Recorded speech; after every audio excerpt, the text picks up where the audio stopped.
everybody, how you doing? Well, that's good. Woo! Welcome to PHLY Flyers, presented by Bet365. Download the Bet365 app. Use code PHLY365 when you sign up. Whatever the moment, it's never ordinary at Bet365. My name is Bill Matz. I'm your director of fun and games. Here he is, folks. Charlie O'Connor, Philadelphia's #1 hockey beat writer, and of course it went to a shootout tonight, Charlie. It's Saturday night. Why wouldn't the game go to a shootout? Now, right off the top here, I have to get everyone's opinion. No official points for Michkov, but a dirty shootout goal, the only goal, the official, I think he gets credit for like a game-winning goal, but not an actual goal. Yeah, I think that's true. I believe that's how they score it. Does the hat stay off? Because I said it was going to be multi-point games. He has none tonight, but wins it for them technically. I personally don't think it counts. All right. Well, guess what? You had a water bottle in the hat? Yeah. Sure. You know what, Bill? Show's off to a great start. That's all the time we have for you now. That was one of the best Flyers performances of the season, I thought, just in terms of like going toe-to-toe with a really, really good team, not letting them control the pace, and just kind of playing Flyers kind of game where, yeah, sometimes they're going to have us a little hemmed in, but we're going to block shots, keep things out of the middle. But really, it was Ivan Fedotov tonight, man. That was incredible. He had a really good game, and I definitely want to get to him in a few minutes because he was the #1 star of the game, period, for the Flyers and just overall. But what I liked about this game by the Flyers, the way they played, is that it wasn't a slow it down game. Yeah. They went back and forth with the Jets. They were creating off the rush. They were being creative. They were attacking with speed. I tracked this game in real time. I had them at 41 controlled entries at 5-on-5. The Jets had 43. This was a back and forth game. It was. Both teams were trying to attack with their speed and skill, and the Flyers didn't look outmatched, despite the fact that the Jets are, by record at least, the best team in hockey. The Flyers did not look outmatched playing a game. I would say, if anything, this game was played at Winnipeg's preferred pace, and the Flyers didn't look like they were getting run out of the building. They were right there with them. No, because if I was to think, okay, yeah, this is going to be a back and forth, it would be like Flyers stuck, but get a lot of counterattacks. Like, right. Okay, and then they block a shot and they get a couple of chances the other way. But it was really like, yeah, they had a lot of transition, like rush chances, but it was more just orchestrating good breakouts, making plays in the neutral zone to take pucks away. Like, they equaled, I thought, the Jets tonight. And, through 65 minutes, it's a tie game. And then they go on and they win the coin flip. And that's pretty cool. But another overtime game for this team, Chuck. 18 leads the league. Of course it does. Yeah, I mean, the Flyers, they had that stretch. It was November 7th to December 7th. When 9 out of 14 went to overtime, which is absurd. Then they only had like 5 over the next 30 or so games. Like, all right, this is kind of normal. Now, back-to-back games in overtime. This wasn't exactly like your classic slow it down, like you just said, road hockey, let's play for the tie sort of game. Yeah. But typically, we believe, last year we saw it happen, how much tighter games get as the spring approaches. I fear that the overtime trend is going to be coming back. Like that's really in the last 10, 12 minutes of this game. I was like, this is not only 2 in a row. This is going to be like 4 out of 5. This is what's going to happen to us. It's very possible. Well, the next game is the Farabee Frost return game, so we're going to get as many minutes of that as possible, obviously. Yeah. And then they play Winnipeg again, right? Yes, they have Winnipeg. It's weird how this schedule unfolds. Like they had the going into the break Pittsburgh, and then 2 of the first 3 against Pittsburgh. And then, they don't play the Jets all year. Then they play them twice in a week. Yeah. It's just funny the way these things unfold. But I could easily see this being the start of a run of overtime games. Also because the Flyers, if anything, like to tick off the fans who want to see them lose. Yeah. And even if they lose in overtime, they're still getting a point. So, of course. Yeah. No. they have to keep as many people as possible Angry. as mad at all times as they can. Yep. And honestly, they're great at it. They are really, really tremendous at it. We have to do Ivan Fedotov. Like, I have Fedotov and Michkov. I was like, which one do I want to do first? It's not surprising. It's awesome that Mish pulled such a great move on the best goalie in the world, but it's not a shock. Ivan Fedotov's performance was shocking to me. He was freaking great. He ends up stopping all of the shootout attempts, 29 out of 30 through the first 65 minutes. It's a 967. And just thinking about his best games this year, this is his, I think it's his 6th game that's gone to overtime. He's only made 18 appearances. He's the one. He's the one causing all this. But thinking about his best games this year, Shesterkin, Vasilevsky, now Hellebuck. We've said so often, Michkov, man, he really steps up in the spotlight. Kind of feels like maybe it's just happenstance. He's only played so many games. Some of them happen to be against really good goalies, but it really feels like Fedotov steps up against the best goalies. See, I'm going to go a totally different direction. I'm going to say that 3 of his best games this year have come after long layoffs.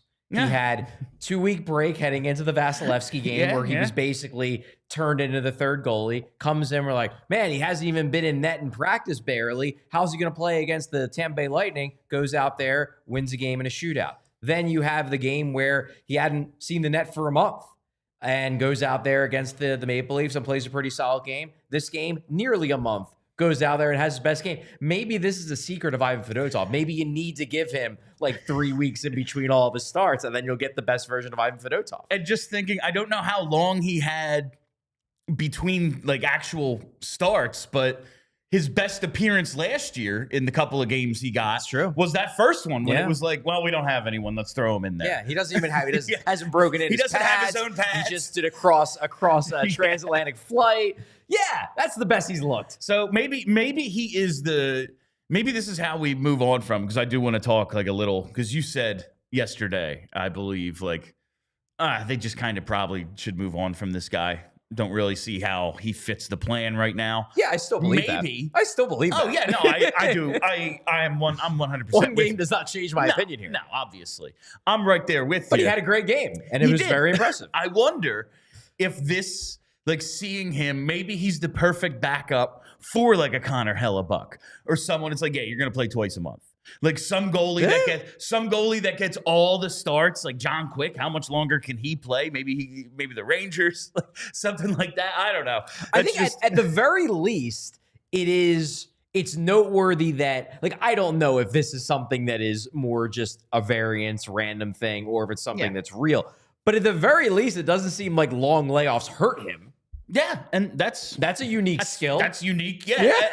Honestly, no, unique is the best way to describe Ivan Fedotov. As good as he played tonight, it still looks so weird. I just love so weird. One of my favorite things of watching the games when Charlie's around is just seeing his reactions to different things.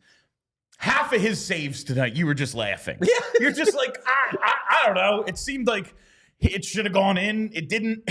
The one sequence where he's makes a save, he's down, he's still down. He almost does the Mrazek where it's did you just turn the wrong way to get up? Turns his back. Yeah, he was looking at the guy behind the net. What are you doing, man? Why aren't you up yet? But somehow it's effective sometimes, and I do want to. Dude, just gotta give him credit for one hell of a performance tonight. He was strong and up against the best goalie in the world, a Jets team with the best record in hockey, third best offense in the league, best power play. They had too late there that could have just great performance, it's over. Yeah. We lost in regulation. No, he stayed strong. The PK penalty kill was good too, but he made some big stops during those power plays. The one glove save on the power play, he made it look tougher than it actually was. Well, but you know what? He does. Respect. Everything he does looks tougher than it should be, but. You can't argue with it when it works, I guess. And it absolutely worked for him tonight. Big salute to Ivan Provorov. We were critical of him during the game. I took the Jets team total Ivan over. Provorov? How do I keep doing this? I was curious if you were going to the Provorov thing, but no, you was just a misspeak. I Ivan gotcha. Fedotov. I mean, at least it's not. At least that sounds similar. Yeah, it's not close. like Same first name. It's not like Cutter and Michkov like I did yesterday. It's a long season. You speak for enough hours, you're going to say some wacky stuff, and that's what's happening to me. But yeah, big credit to Ivan Fedotov. I had to wait long enough to see if you were actually about to talk about Provorov, and then once I realized you weren't, I decided to correct you. And on another note, I'm going to talk about the second pair D-man in Columbus. Great game for them in Buckeye Stadium. You know what, Bill? Tonight. I just kind of ride with it, and I react as best I can to your zaniness. Now, we can talk about, and we have all off season to talk about what they should do with Fedotov, etc. But to me personally, I'd go right back to him Tuesday. Like we just said, maybe he's better after layoffs, whatever. Maybe this is just variance, but. Errson, clearly, they wanted to give him a rest tonight. That's why Kolosov is backing up. Jackie confirmed it. Because I was like, I wonder if maybe he's a little banged up or something. But Jackie was tweeted, Jackie Spiegel, the Inquirer, tweeted during the game. She got confirmation from PR. They just wanted to make sure he had a full day's rest. Wouldn't have to come in relief or anything if Fedotov didn't get the job done, so Kolosov backs up. Why not give him another game of rest? Or at least have him back up. Maybe Kolosov doesn't need the dress, but you have Errson, in case of emergency break glass. But see if you can ride this. See if you can get something out of Fedotov right now. I mean, you're paying him enough. He's not going to start 20 games this year, it seems like at one point, for almost $4 million. I don't know. Would you go back to him Tuesday? They won't. I would be surprised. Not. I think they're going to go back to Errson just because they're going to look at it as Ersson's been playing so well. Yeah, he played poorly last game, but overall, he's been very good. He's their number one. So it would surprise me. But we talked before the games or in pregame that I don't think this game was an opportunity for Fedotov to jump Errson by any means. But it was an opportunity for him to put him back in the conversation where if Errson has a bad game, Fedotov can come in because they feel good about Fedotov. And I don't know how you can come away with this game and not feel good about Fedotov. It was his best performance as an NHL goalie yet. I certainly believe it was as well. And just looking at the schedule, this is it's so busy. They come right back against the Jets on Thursday. Maybe you play him in that one, see if he can repeat his performance, perhaps. Against the same team, that one at home. That's an interesting question. I would absolutely get him in one of the next two. If not Tuesday, then Thursday. Try to capitalize on this. He just played really well. Sam Errson plays basically every game. You have so many freaking games this month with not many days off. Why not get Fedotov? Well, he's going to get one of the two next weekend because it's a back-to-back. So he's going to get at least one of the next four. The question is whether you give him two of the next four instead of one of the next four and Errson getting three. That's the question. I would take a shot. I mean, there's just as good of a chance. You put him back in there Thursday against the Jets, they score 8. That's totally possible too. But this is the best he's looked. Let's see if we can get a little something else out of him. I'm not expecting him to and now I think he's a really good NHL goalie. I don't know what he'd have to do in the last couple of weeks of this season, but I don't think it's possible for me to make my mind, to change my mind that much. Right. But why the hell not? I do want to find out if Errson can kind of handle this number one workload because we talked about that yesterday. Yeah, they have goalies coming in the pipeline, but nothing imminent. Absolutely nothing, Bjarnason turns pro, but he's not going to jump right to the NHL. I don't think anybody thinks that. He's at least going to get 1 year. I think he'll get more than 1 year in the AHL. Zavragin's got 2 more years left on his contract. They got time.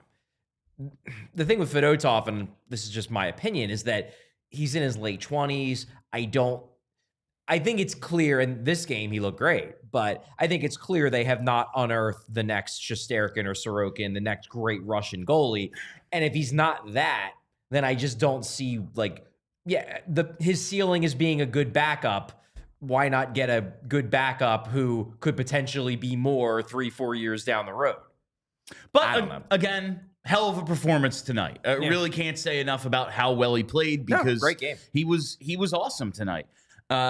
Let's talk about Michkov now. Everyone's favorite subject. The Mad Russian, wins it with the shootout winner. Just sick. Yeah, ridiculous move. Puts the best goalie in the world on the ice and then finishes it off. He showed the quick hands 2 games ago in his goal against the Penguins when he grabbed the puck and just basically quick stick handle to the point where he could beat Nedeljkovic to the post. This game, you saw the quick hands in motion on the rush. And that's I remember early in the season, maybe he had a breakaway or maybe it was a shootout attempt, and Jim Jackson got all excited. He was like, he has the big bag of moves. And we've seen a lot of him being deceptive and tricking a goalie with a shot, and he's able to place the puck where he really needs to. And I don't know if we've seen a ton of the crazy dangles that we expect when we hear we're getting a Russian superstar in the draft, And this was one of those, he went into the bag tonight. Yep. But there was also some stuff out of Michkov. In overtime, he almost blows it for them. Yeah, he was way in the neutral zone. I think he turns the puck over in the offensive zone. It comes the other way. And then Jim is at one point he's still way high. They're at the hash marks. Yeah. It is a 3-on-2 now in the defensive zone. It was a 3-on-2 down low. This is not. They're entering the zone and he's gonna catch up eventually. It was he's at the face-off circle and they're moving the puck around at the hash marks. You can't do that. Yeah, you can't do that, Matvei. You need to get your ass. I know Kelly Hinkle said she doesn't even want to see Mish inside the defensive do a little blue line. defense, but I don't know, 3-on-3. You probably need to do a little bit of it. You probably need to be at least in the area. Yeah, but listen, he made up for it. He didn't get killed. I was interested to see how Tortorella was going to utilize him in the third period, because first period plays 6:22. And honestly, I was encouraged by that because we saw early on one of his first period shifts. He has that turnover that is so bad in the defensive zone. Oh, yeah. Where it was basically a centering pass into the slot that caught the Jets player so off guard that he fumbled it and the puck comes out. Yeah. And it's Michkov lucked out big time there. It was such a bad turnover that I think it just shocked the guy. Yeah. He did not see that happening. Yeah. And then, but on that same shift, he makes a ridiculous cross-ice pass that should have set up a scoring chance, but then the follow-up pass was terrible and nothing came of it. And that's what upset me about his usage last game, Thursday, is yes, there are going to be mistakes. Stuff is going to go wrong because he takes risks and he's a rookie who doesn't always make the best decisions. But the possibility of something awesome is always right there. And that was all of it and nothing came of it. It was a horrible turnover that didn't even result in a scoring chance. And then it was an awesome pass that he makes that doesn't even result in a scoring chance. But you see all of it right there. This is why I'm willing to deal with some of the mistakes and stuff, because that next game-breaking play could be 10 seconds later. Yeah, it wasn't out of the game since the break. This was probably his least effective overall, but he obviously comes through at the big moment in the shootout, gets the Flyers the win. So you can't critique him. No. But he definitely was a bit more mistake prone in this one. You still see the flashes though, and he doesn't look tired. It's not like this was a case of him looking gassed, him not having jump. He still had the jump. He just made a few more mistakes with the puck in this game, which is going to happen. But he still makes so many plays with the puck too. He got the one rush chance. Hellebuyck made a save. He had a couple of plays in the offensive zone. He still did stuff. But I mean, we got so accustomed to 2-3 point nights that just a sick shootout winner against the best goalie in the world. He was all right. Yeah, he was all right tonight. He's fine. They didn't. You broke down the usage the rest of the game. Yeah. They pulled back a little bit in the third, but that very well could have just been because there were 2 penalties they had to kill, and obviously Michkov does not kill penalties. Yeah, 6:22. I don't even think Michkov's biggest fans want him killing penalties at this stage. 6:22 in the first, 5:32 in the second, and then going into the third, it's all right, it's a tie game. I want to see if Tortorella pushes for offense and uses Michkov more, or he does the old school, we're playing for the tie on the road sort of thing. This is a great team. Let's just not blow it.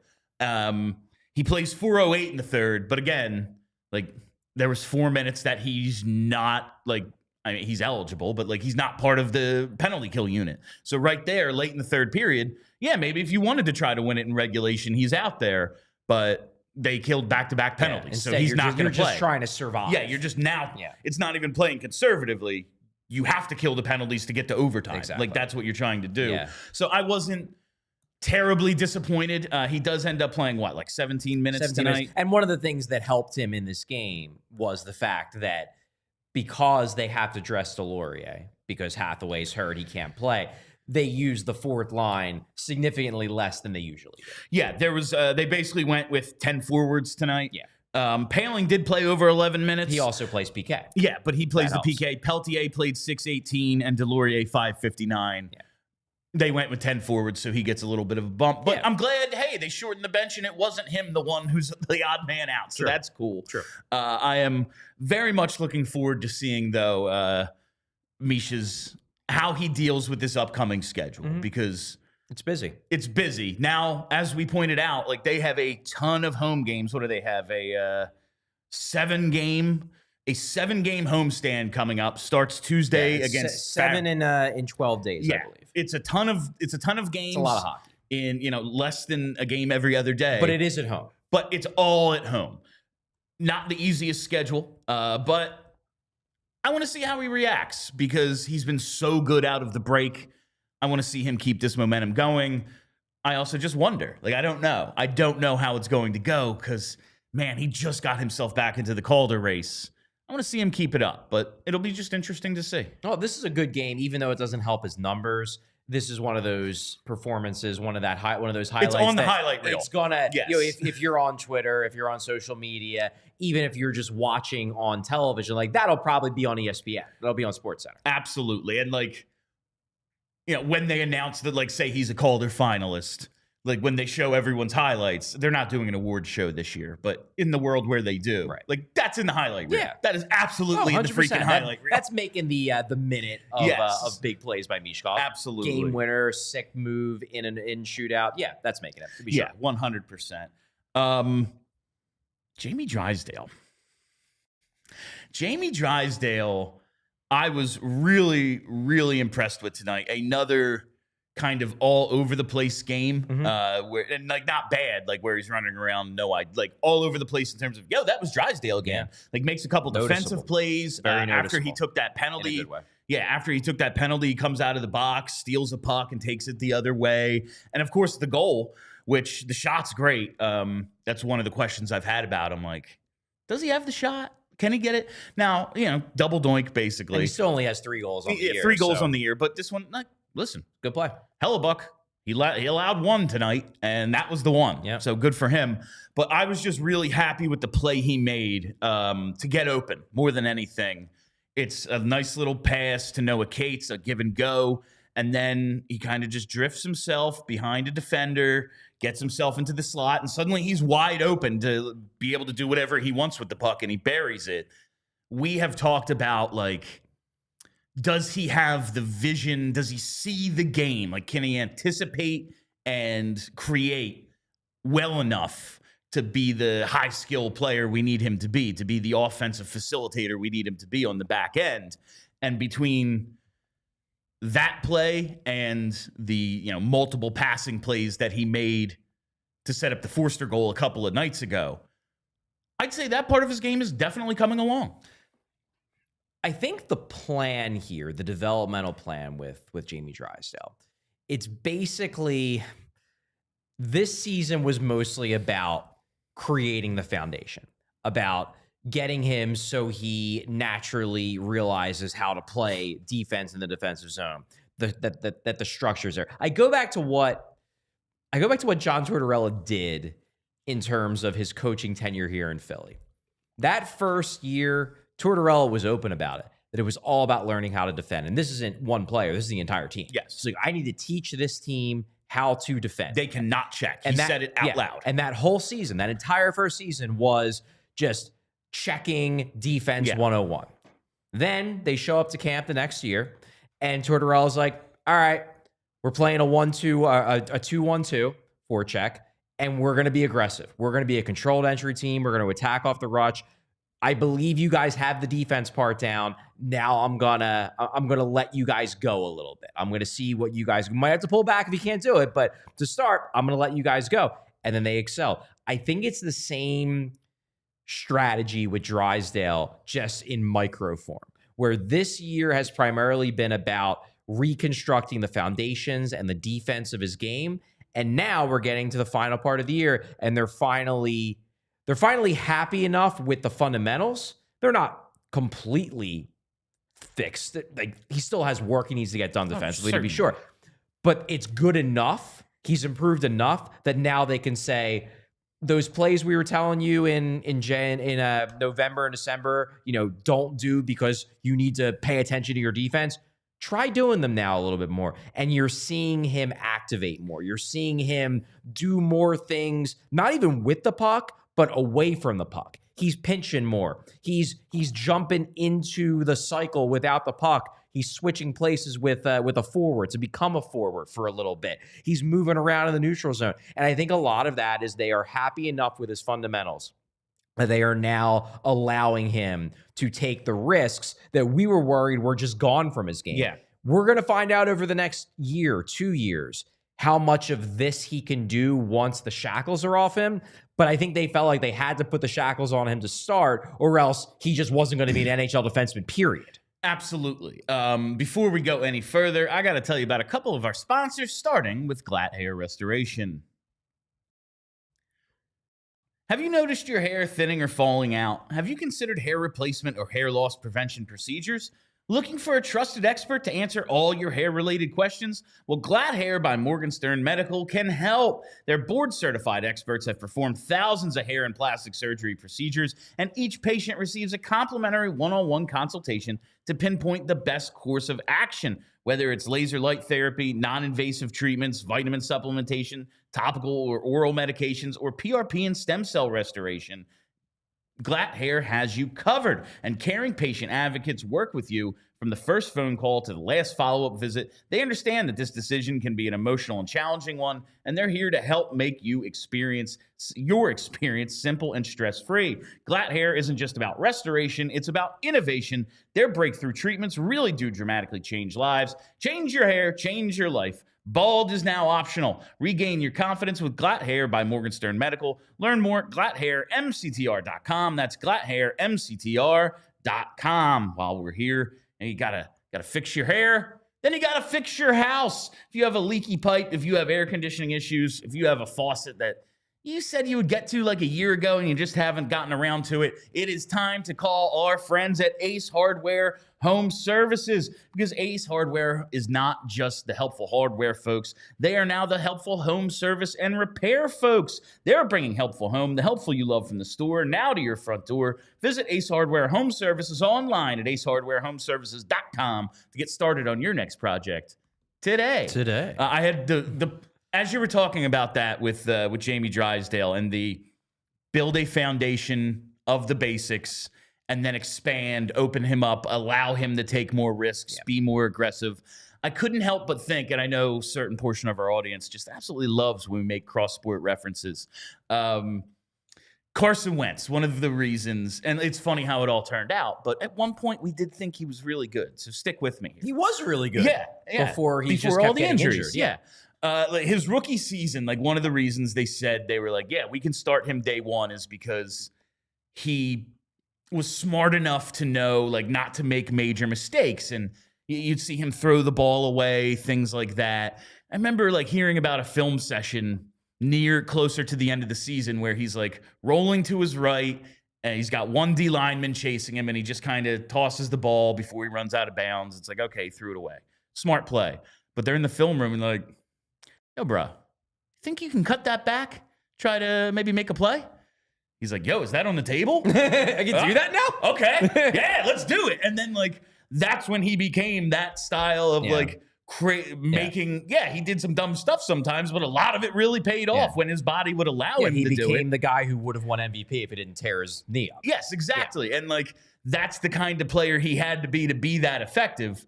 I feel that way about Drysdale. Like, you're going to have to take some risks and do some stuff, but it's going to pay off. And right now, I am just very, very enthusiastic about what we're seeing out of Jamie Drysdale. Like, I'm seeing the steps actually being taken. There's like tangible evidence of, all right, they fixed this, and now this other thing is coming along.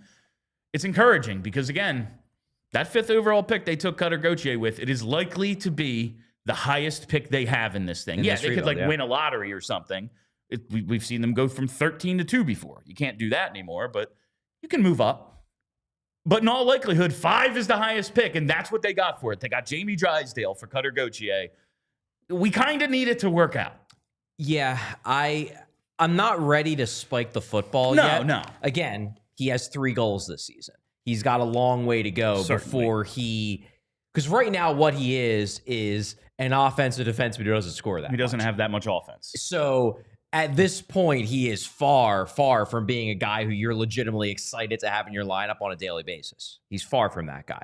But you are seeing, as you said, progress. And I said this from the jump. This was always going to take time. Sports fans in general, and Philadelphia sports fans in particular, are not patient. They were always going to have to be patient with this guy, and that was always going to be very difficult. But at least now they're getting a chance to see that, maybe it is worth it to be a little bit patient with this guy, that it's just going to take some time to see what he is going to become. And I still have no idea what he's ultimately going to become. I got a tweet right before we went live that was like, what's his ceiling? Like his ghost to comparison. And we talked about that the other day. Like, I don't know. Can he be a legitimate top 4 guy that you can put out there? And maybe you don't have him on the penalty kill regularly, but most situations you don't bench him in the 3rd or anything. Yeah. Like maybe he can be a dependable top 4 guy, or maybe he produces a ton of offense, but you have to shelter him as a 3rd pair. I honestly have no idea, but I'm more optimistic than ever that it's going to be something good. It's not going to be, and then in a couple of years they traded him for a 4th round pick. It's not going to be that. And you need positive outcomes. Yeah. Danny Briere needs some positive outcomes to move this thing forward. Hopefully he's even more than what I think he's going to be right now. But at least this is a start. At least this is something, some tangible evidence that this guy isn't just going to suck. I don't think he's going to suck now. And this is all I wanted to see from him this year. I think I said this. You said that in the offseason. I said that back before the season began. I don't need him to be a stud this year. Yeah. What I need him is to be at least decent at 5-on-5 by the numbers, which he is. His numbers are not amazing, but they are good. He's not underwater. He's not underwater by advanced metrics. So check on that. And then number 2, I need to see him making tangible, noticeable progress. And he's doing that. And you're seeing it happen more and more as the year progresses, which is an even better sign. So right now, I am very satisfied with what I've seen from Jamie Drysdale this year. It's exactly what I was hoping for, because I never went into this year thinking that he was going to be like, snap of the fingers, he's Sean Walker immediately. I knew this was going to take time, and it's taking time, but I'm seeing what I wanted to see from him going into this year. So I'm feeling pretty good about Jamie Drysdale right now.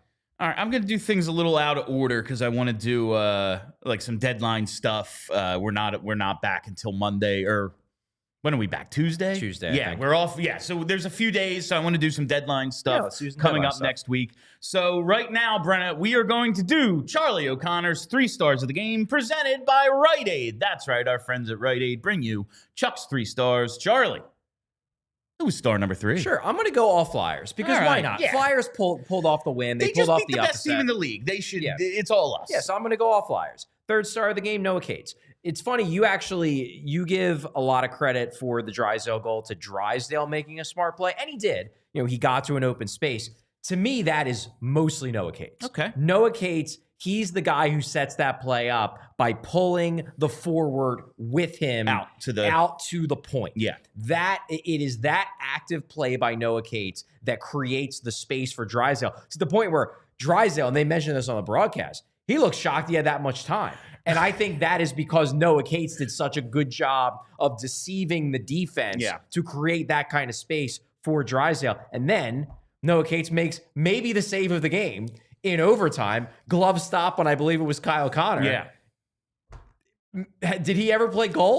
Was That's what Boosh was saying. He must have played goal in road hockey or something. Like on the ponds of Minnesota? Was he like the backup to the backup when they didn't have anybody to play goal? He's like, I'll strap on the pads. Let's play. Because he sure looked like it. Noah Cates, 3rd star of the game. Yeah, 3 shots on goal, a couple of blocks. He gets that assist. And it is a nice it's a great read by him to pull the guy out and then to make the pass. And it was funny to see Drysdale, like, he's in the slot with the puck on his stick. He's expecting to get hit, it seemed like. Yeah.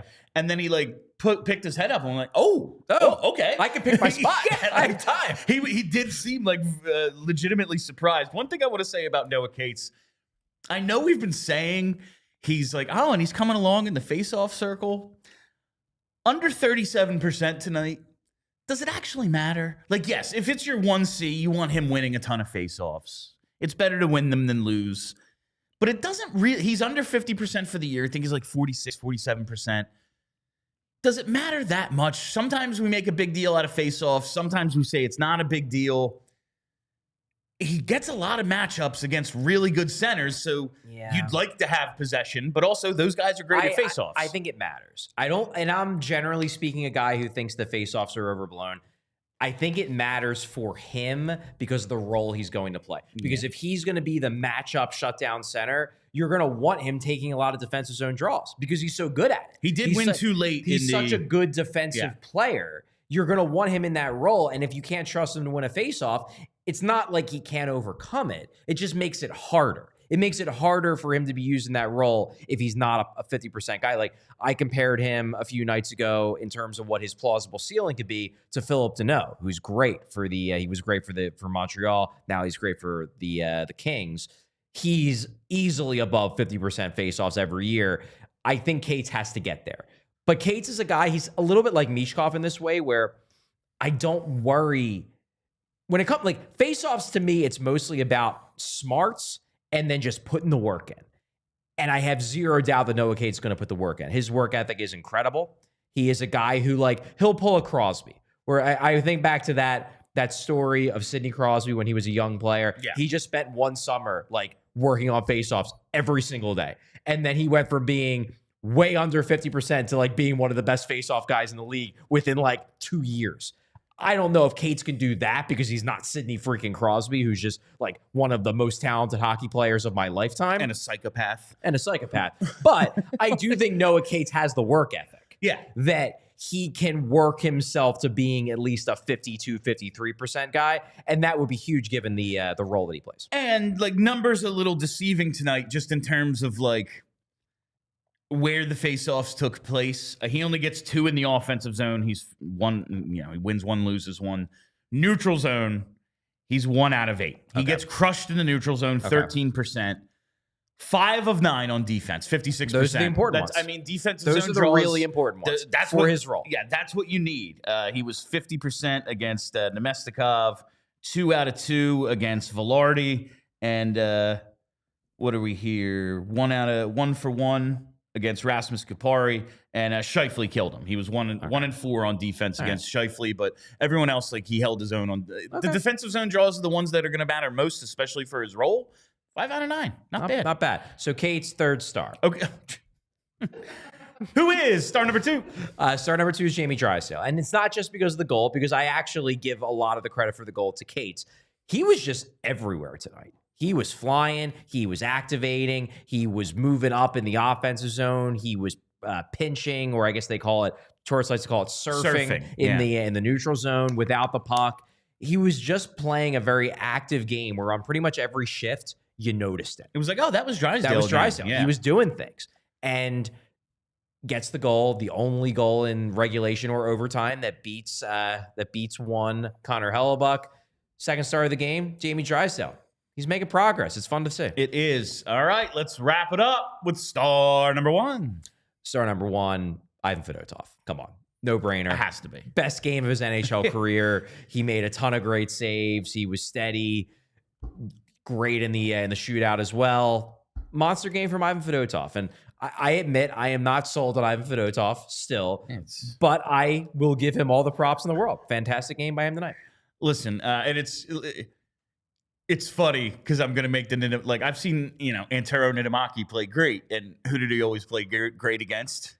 This team when they were in the Atlanta. Thrashers. He always killed the Thrashers. He did kill the Thrashers. Now, this is a much better team than those Thrashers were for the most part. Yeah. But how much of that was him like actually having something over the Thrashers? How much of it was just the Thrashers were awful? And who was their goalie was like his countryman. Was like it? Lekkinen? I can't remember. Oh, Kari Lekkinen. Yeah, one of him. those guys. Forgot about him. And it was like he always killed that guy head to Kari head. Lekkinen. Lettinen. That's Lettinen. Kari Lettinen. But yeah, it's just one of those, everyone there are no goalies with like 800 save percentages. He's going to play well sometimes. Now, I want to see if he can build on it. But yeah, I don't think anyone's sold. But still, hell of a performance tonight. First star of the game. Those are Charlie O'Connor's 3 stars of the game presented by Rite Aid. All right, one more. Yeah, let's do Jakob Pelletier. His first game that he gets to play, like he has the whole layoff and everything. They can't get the visa sorted out. Finally comes back, and he's on the 4th line with Ryan Poehling, and we're like, well, Poehling was horrible tonight. Like coming back from the concussion and then the layoff, he was rusty. How do you really evaluate him? Now, last game, the 4th line doesn't really play after the Hathaway injury. They played a few minutes. Yeah. Tonight, Delorier, that line doesn't really play. How are they going to evaluate Jakob Pelletier and whether he's even worth like keeping as an RFA this summer? I think at some point, you know how coaches are. They change lines up. At some point, they're going to give Pelletier a look in more of a scoring role, I'd have to believe, because they're going to need to make some decisions on him. You would think they're going to re-sign him, but they don't have to. They could just choose to not qualify him and let him go. So far, he hasn't impressed me. He's done nothing to make me say this guy stinks. He just hasn't done that much. And part of it is probably that he's not getting a major opportunity. But usually that 4th line plays a lot of minutes. Now, like for a 4th line. Now, with Hathaway out, things have changed. There's only so much time you can give, or the coaches feel that they can give Nick Delorier. But he's getting some minutes. He's getting some opportunities. He had a couple shifts in this game that were okay, where he was forechecking well. He had one where he forced a turnover below the goal line that created some zone time. Thus far, he hasn't made a huge impact, though. I want to see more. I'm seeing more from Kuzmenko. Yeah. Much more. Absolutely. Who I thought had a low-key, very good game. Much more from Kuzmenko than I am from Pelletier. But it's still early. I'm willing to give him more time. But I do think at some point they're going to give him a look, at least if he doesn't get traded, a look with like somebody like Lawton, just to see what he can do in a little bit more of a scoring role. If maybe, rather than being on a 4th line, if he's more on like an energy line that also is expected to score a little bit, if that brings a little bit more out of him. That's usage was my next question.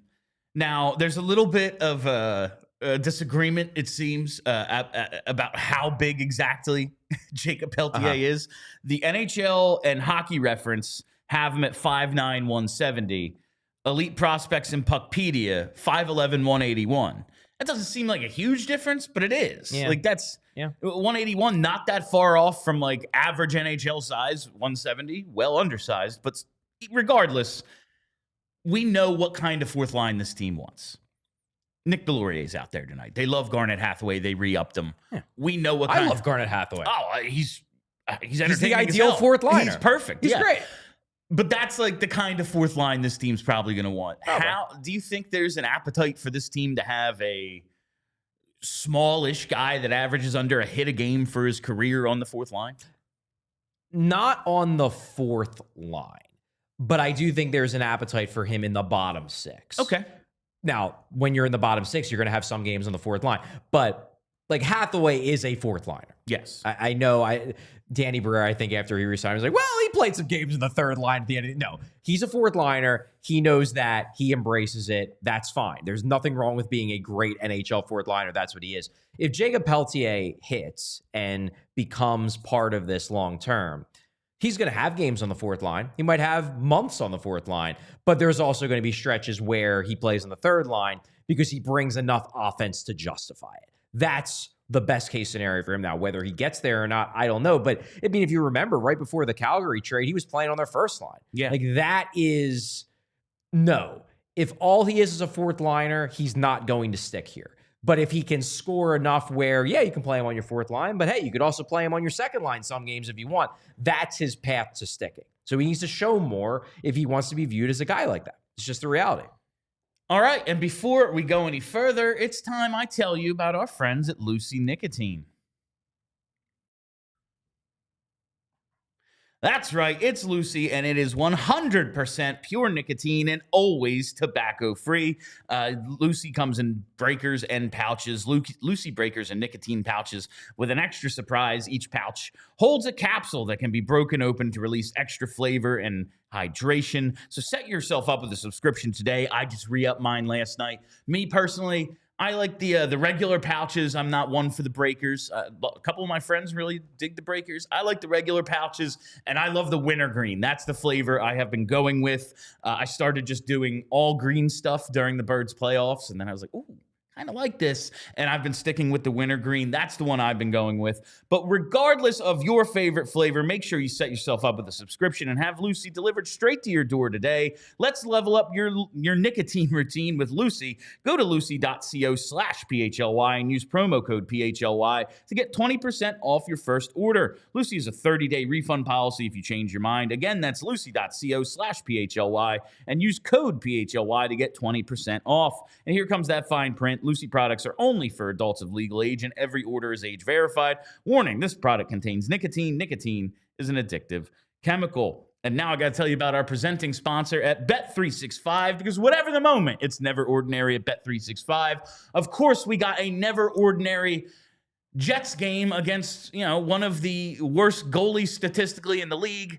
I bet that the Jets would pump home a whole bunch of goals. Instead, he allowed one in 65 minutes and then shut them down in the shootout as well. Of course, that's the way it went. But as I always say, that's why they call it gambling, my friends. But I've been doing all of my sports gambling this year at Bet365. It is my sportsbook of choice, and I think it'll be yours too if you just check it out. And we have breaking news from Bet365. New customers now get $150 in bonus bets when you bet just $5, win or lose.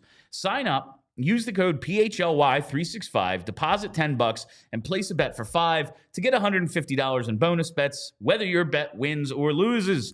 Bonus bets can be used on the spread, totals, player props, futures, and more. Whatever the moment, it's never ordinary at Bet365. Must be 21 or older and physically located in PA. If you or someone you know has a gambling problem and wants help, call 1-800-GAMBLER. All right, Charlie, so that was it was a really fun Flyers game, I thought, despite it being, a 2-1 game, pretty good pace. It was entertaining. Lots of scoring chances, lots of shots. Yeah. Good stuff.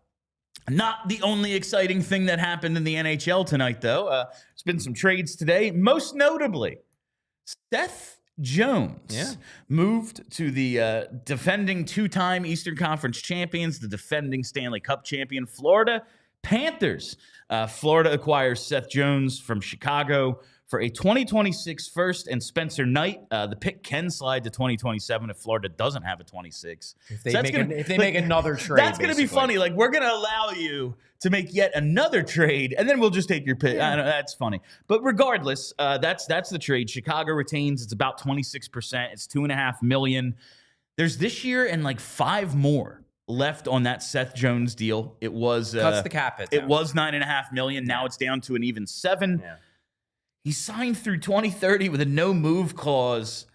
Even with the retention, this seems like a pretty damn good return for a very expensive player who is, regardless of what you think about him, he's underperformed his contract. Yes. Like, there's a lot of people who really like Seth Jones, and they're like, yeah, he needs a change of scenery, and that $9.5 million is too much. I think even if you're a big fan of Seth Jones, you're like, yeah, he's not a $9.5 million player. I think that's the big thing, because like I see people in our chat like it's a steal for Florida. I don't see it as a steal for Florida at all. I see it as a gamble, but that's because I don't think very highly of Seth Jones. I haven't for years. I think he's dramatically overrated. Now, Florida has done a really good job in the past of rehabilitating players like, I think of like Brandon Montour, who was underwhelming in Buffalo especially, and then gets there and suddenly becomes really good. Gustav Forsling has become a legitimate top-pair defenseman there.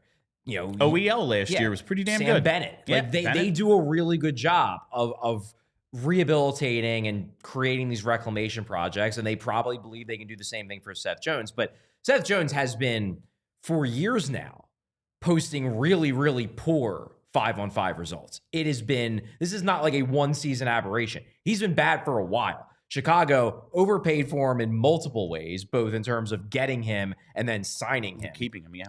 At $7 million, it's more acceptable, and the cap is going up. But I don't see him as a $7 million a year player, at least based on what I've seen from him over the last 4 or 5 years. If Florida can make him better, which they've done with other guys, then it could work out perfectly for him. But it's a risk, and they gave up a lot to take that risk. And it's funny because I mentioned Ivan Provorov earlier, and it's like, Seth Jones plays huge minutes for Chicago. He plays like 26 minutes a night. Maybe just as a second pair guy, like happened with Ivan Provorov, it's like, he's perfectly acceptable. And maybe you're overpaying him a little at $7 million, but in the role he's going to play this year, I think it makes sense. You look at it, though, I think Aaron Ekblad is at 7 or 7.1, and it expires this year. If suddenly it's like, and then we're moving you right into the Aaron Ekblad spot, it doesn't make quite as much sense. If they retain Ekblad, then I like it more. Okay. Because then I think Jones can play the role he ideally is suited for. And if he's just a really good second pair defenseman, that's not a bad price for a really good second pair defenseman, especially as the cap keeps going up. That said, he's 30 years old. There's no guarantee he's not going to get worse.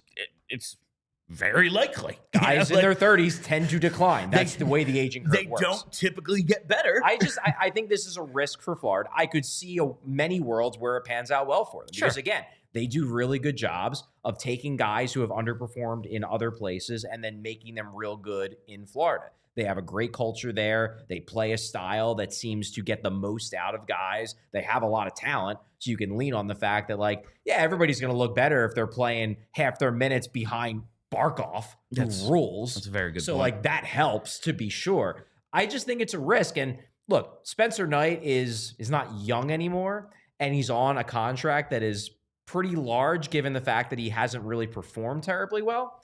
That said, he's still a super talented young goalie, and a first-round pick is a quality asset. So they gave up a lot to take a risk on this guy. To me, I wouldn't have done it, but hey, Florida's made a ton of great moves over this run. You kind of have to give them the benefit of the doubt a little bit. I suppose you do. And I just found out we have a ton of super chats. So I just want to get to this one last thing here. Charlie, now, Seth Jones has a lot more offensive upside. His reputation, I guess, leading into these last few years, much higher.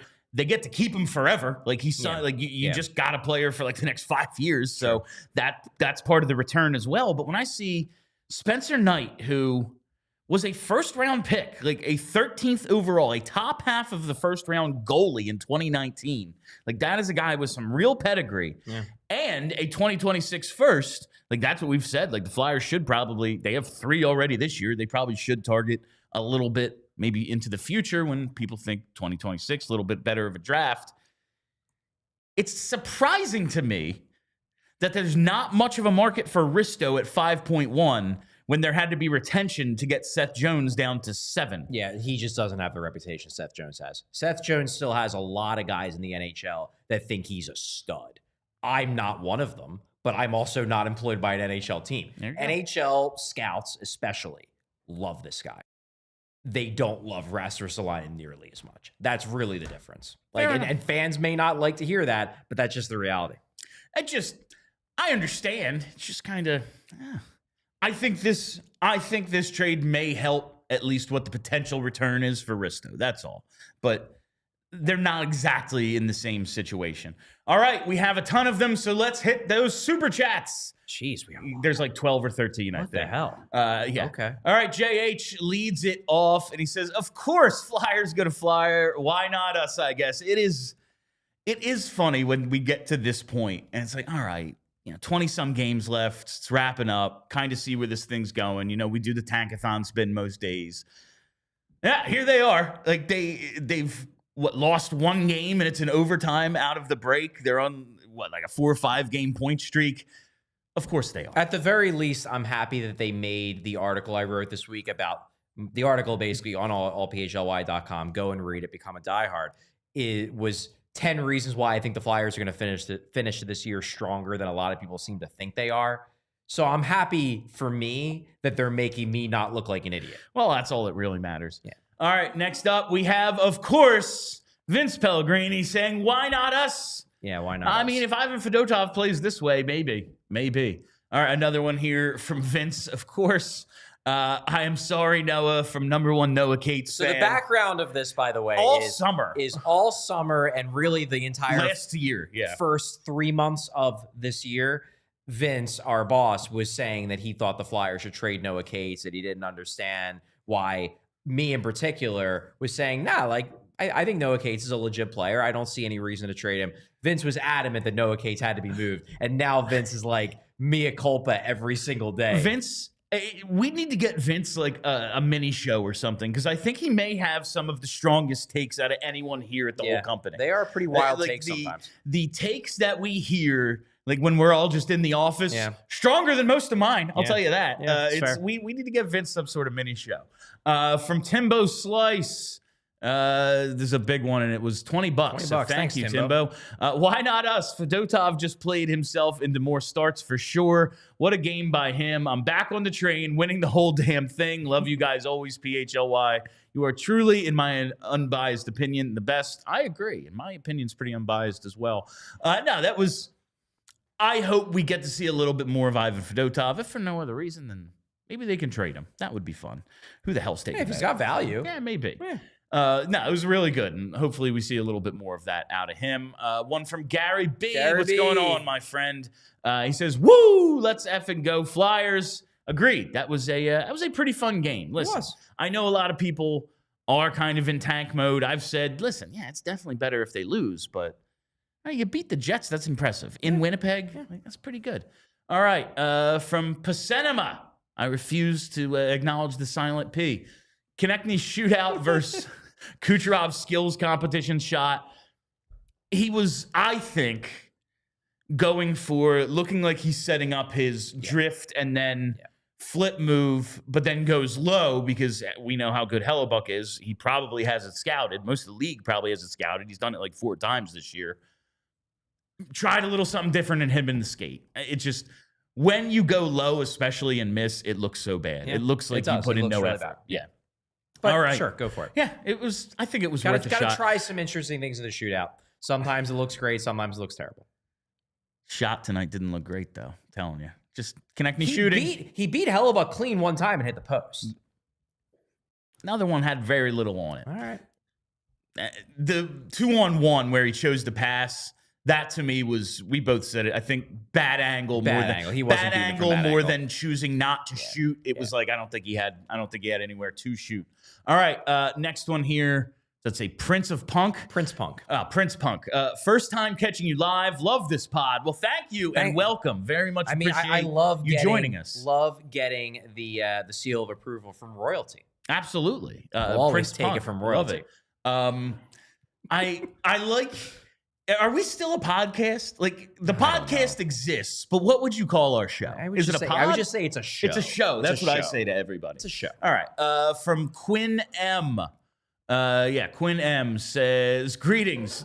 Greetings to the 11th province. I respect it. I do. How about that Jet Luchenko? He's been killing it since the World Juniors. He's doing it with very little help. They gutted that Guelph team. They gutted it. What's a province? Is that like a... It's a state. Is that a... It's their version of states. It's a metric system state? Yeah, it's a metric system state. I don't know what that is. Yeah. I don't acknowledge it. All right. From Ethan.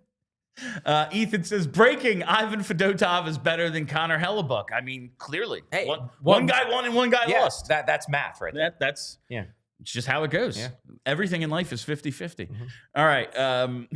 From Borfus, this might be one of my favorite names. Not BTA, but we beat the Jets. That's positive. It certainly is. It's always nice to and if you don't know what BTA is, watch the Eagles parade. Yes. And before we wrap up tonight's show, we have a few more super chats to get to, but before we go any further, just want to say we appreciate those of you watching on TV. Head over to allphly.com for more of the show and become a diehard while you're there. All right. From, what's this say? Souls Ghoul. 3/4 of tonight's bets with Bet365. Certainly never ordinary. Oh, 3 out of 4. I see. He hit 3 out of 4 on his bets. Certainly never ordinary. As always, you guys are awesome. A staple of my workday. Also, love the fact you're shouting out Bet365 because it makes us look good. It makes us look like we're actually doing work for our sponsors, which will, hopefully inspire them to continue to sponsor us. It helps all of us greatly. It does. It helps all of us. So thank you. Maybe not if you win. They're like, oh, these guys are too smart. No one's trailing me. That's they want you to spend more money. They're going to sponsor me Just for give life. all those advertising dollars right back to them. You want some bonus bets here? Here you go. Here we go. Another one here from Timbo. Another $10. Wow, Tim, people just throwing out the money tonight. Fedotov, 5-game stat line, 1-3-0, 887 save percentage, 12 goals against. I said. Yeah. I still am not sold on him, but he had a good game tonight. I'm going to give him all the credit in the world. Great game by Fedotov tonight. Outstanding. Doesn't mean I'm sold on him long term. I've seen lots of goalies have one good game. It has. Remember Peter Mrazek? Happened before. Remember Peter Mrazek after like 2 or 3 games? I was like, sign him for 5 years. I remember that well. well. I was demanding they give him a 5-year extension. 2 weeks later, you were calling him Zoolander because he couldn't turn left. Yeah, it was. Listen, I reserve the right to completely change my mind. Another one here from JH says vicious verdicts with Vince.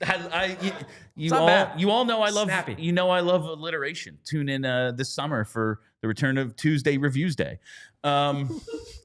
Finally, Obi-Wan, he just says, I love you. Well, we love you as well, Obi. Thank you very much. And thank you all. Keep on keeping on in the Force, Obi-Wan. Just keep up the good work out there. That's that Force ghost. Thank you all. That's it. This has been PHLY Flyers postgame presented by Bet365. Download the Bet365 app and use code PHLY365 when you sign up. Whatever the moment, it's never ordinary at Bet365. We will see you again on Tuesday for pre and post game when they take on Farabee Frost and those Calgary Flames. So make sure you're following us on Twitter. We post our schedule there as well. Make sure you're following us right here on the YouTube. Hit that reminder bell. Never miss a live show. And follow the podcast because it does still exist. Search PHLY Flyers for that. All right. That's all the time we've got. I am Bill Matz. That is Charlie O'Connor. Until next time, let's go Flyers. We all silly like the mayor.